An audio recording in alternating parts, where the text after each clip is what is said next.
Gracias por continuar con nosotros. Nos acompaña el arquitecto Raúl Molina Martínez. No vamos a extendernos en todos los cargos públicos que ha ocupado en sus cátedras, en los cursos de especialización. Diremos sencillamente que es un especialista en descentralización y lo hemos invitado porque llevan 10 años de proceso de descentralización. Nos recordaba él desde la modificación de la Constitución en el año 2002 y la primera elección de presidentes regionales. Gracias, arquitecto, por atender nuestra invitación. Buenas noches, gracias a ustedes, más bien. La descentralización ha avanzado, está bien, está mal, se ha detenido. ¿Qué nos podría decir así? Un análisis, un diagnóstico, digamos, primero. A ver, la idea fuerza que se podría plantear es que ha perdido el rumbo. O sea, en 2002 se reforma la Constitución, se eligen gobiernos regionales. Hay que recordar que nosotros ya teníamos alcaldes elegidos desde el año 81 y eso ya es una manera de descentralizar porque es una manera de acercar el Estado a la gente, pero se había frustrado la experiencia regional de 89-92.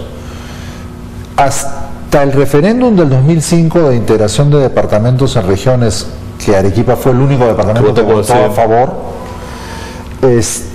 había un entusiasmo por avanzar en el proceso, muchas organizaciones de sociedad civil, muchas agencias de cooperación apoyaban el CND, ¿no? Había CND con mucho más poder, el jefe del CND era equivalente a un ministro, y yo creo que con el referéndum, digamos, frustrado de 2005, es un poco como que los poderes políticos nacionales se desanimaron y perdieron sentido a dónde llevar. García lo que hace en el gobierno anterior es apurar el proceso de transferencia de funciones a los gobiernos regionales, pero no emprende algunas reformas de fondo que eran imprescindibles para que los gobiernos regionales tuvieran los elementos necesarios: descentralización fiscal y reforma del servicio civil. Entonces tenemos una carrera pública plantada desde el año 90 con un capital humano en el Estado de muy baja capacidad, y a partir de ahí ya no saben más qué hacer. Y el actual gobierno creo que no tiene ninguna idea propia del tema de descentralización. Entonces la sensación que predomina es que creo que es un proceso del que seguimos hablando pero no tiene rumbo. Ya ha cambiado, me parece, 3 secretarios de descentralización, lo que va del régimen. Ya ha cambiado y la Secretaría de Descentralización está mucho más debilitada que inclusive en el periodo aprista. ¿Cuál sería el punto fundamental por lo que ha fallado esta descentralización? Yo proponía en el evento de esta tarde, nuestra Constitución dice que el Estado peruano es unitario y descentralizado. ¿Eso qué significa? No somos un gobierno federal, pero somos un gobierno unitario donde conviven poderes elegidos. Creo que nunca nos hemos dado el trabajo de ponernos de acuerdo qué significa eso en concreto, como tipo de Estado. O sea, hemos votado un montón de leyes, pero no hemos hecho el dibujito. ¿Qué cosa es un Estado unitario y descentralizado? ¿Qué significa que convivan distintos actores políticos elegidos y cómo deben ser sus relaciones? En el Perú tenemos la mala costumbre de hacer las cosas a medias. Y parte de ese a medias en este tema es que no hemos dibujado una visión compartida entre los políticos nacionales y los políticos subnacionales. ¿Cómo van a ser nuestras relaciones en un Estado unitario y descentralizado? Un Estado descentralizado no es que el gobierno nacional define y da órdenes y los actores políticos subnacionales obedecen, porque son políticos, han sido elegidos y tienen que relegitimarse con sus electores. Entonces, en los estados de ese tipo, las relaciones entre gobiernos son negociadas.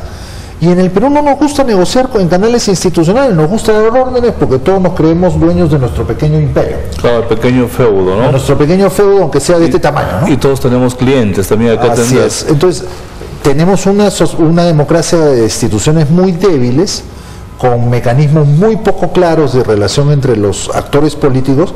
Entonces lo que nos da es esta media malagua que tenemos ahora, que nadie sabe muy bien qué es. Pero en el tema de las competencias, se habían trasladado más del 90% de las competencias, y digamos por los resultados, si vamos a medir los resultados tangibles, por ejemplo, ahora, ayer está informado, por ejemplo, la región que iba a liderar el desarrollo el próximo año es Cusco. Me parece que le va a seguir no sé qué otra región que hace 10 o 15 años hubiese sido impensable. ¿Esto no es un poco consecuencia también de este proceso de descentralización? Por ejemplo, en el caso concreto de Arequipa, yo decía un poco en broma que el doctor Guillén iba a ser más recordado por los libros que ha editado, pero tengo entendido que el trabajo del gobierno regional se está desarrollando mucho más en provincias. Y hace poco el Instituto de Estudios Peruanos publicó una comparación entre el desarrollo de Cajamarca y el de Arequipa. Cajamarca quedó mal parado, pero en todo caso, si uno leía el documento, se daba cuenta que eso era por gestión regional, o sea, que hay diferencias en la gestión, o sea, que más o menos como que el asunto podría estar caminando.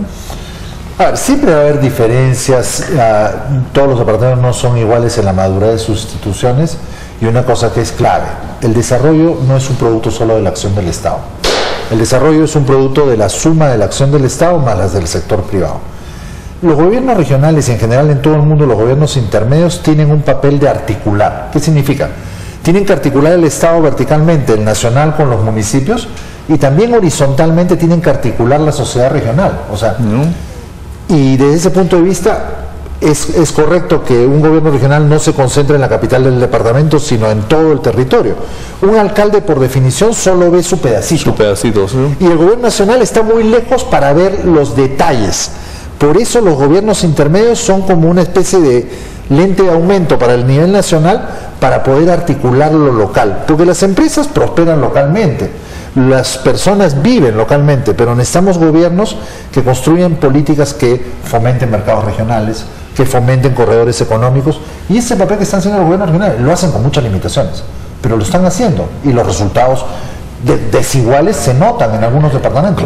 Uno de los problemas que ha presentado la descentralización ha sido precisamente la distribución de los recursos públicos. Sí. El gobierno nacional ha entregado muchas cosas a los gobiernos locales y estos no han sabido qué hacer, ¿no? Se han visto en esa preocupación e inclusive ahora todavía no pueden resolver eso. ¿Cuál es el punto que se debe resolver? Lo que pasa es que la descentralización de los recursos públicos, yo quiero ser muy claro, no ha sido producto de una decisión de política del nivel nacional. Cuando se comienza a transferir las competencias a gobiernos regionales y a los municipios, se traspasan con muy poquita plata. Lo que se le transfirió realmente a los gobiernos regionales al comienzo, en 2003, fue la planilla de salud y educación, que representa más o menos 70% de su presupuesto de gasto corriente. Entonces se les traslada muy poquita plata, pero más o menos a partir del 2006 comienza a producirse una cosa que no dependió de una decisión de política nacional, que es el crecimiento de los precios internacionales de nuestras materias, el crecimiento de los impuestos nacionales y por lo tanto el crecimiento del canon. Entonces, por eso el nivel nacional puede exhibir en las cifras globales, nosotros hemos pasado un montón de plata. El problema del canon es que está muy concentrado en 6 o 7 departamentos. Nada más. Y en el caso de los municipios está concentrado en el 10% de los municipios.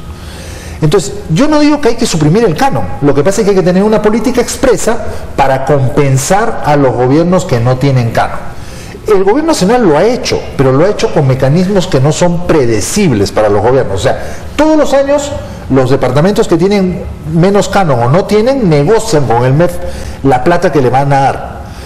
Y nunca pueden prever cómo va a ser el año siguiente. Y como no pueden prever, no pueden hacer planeamiento de mediano y largo plazo. Lógico. Y aquellos que tienen canon tienen el grave problema que tienen toneladas de dinero para inversión pública y muy poco dinero para gasto corriente. Y como decía el presidente Villanueva esta tarde en el evento, el que tiene canon puede hacer un super hospital, pero después no tiene plata para contratar los médicos.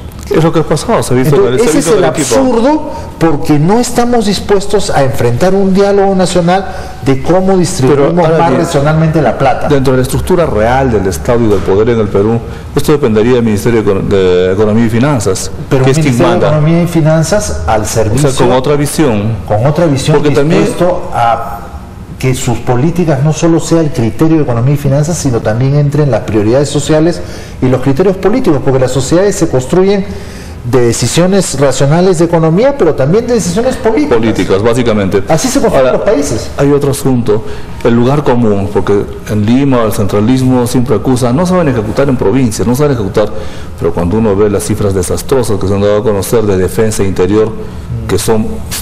O sea, los ministerios o los sectores centralistas, en realidad no estamos tan mal. Miren, yo quiero ser bien claro en eso. Yo trabajo en interacción con gobiernos regionales y trabajo en interacción con ministerios. El Estado peruano se ha debilitado en los últimos años transversalmente a todo el Estado. La debilidad de gestión no es un problema de las regiones y de los municipios, es una debilidad de todo el Estado. Los ministerios se han vaciado de cuadros técnicos de alto nivel tanto como las regiones y los municipios. Y ese vaciamiento se produjo antes del 2002, cuando, ¿se acuerdan? El que en paz descanse, Silva Arruete, inventó eso de los programas de estímulos para comprar renuncias. ¿Quiénes se fueron? Los más hábiles, los mejores, y se quedó la gente que no tenía oportunidades de empleo fuera del Estado.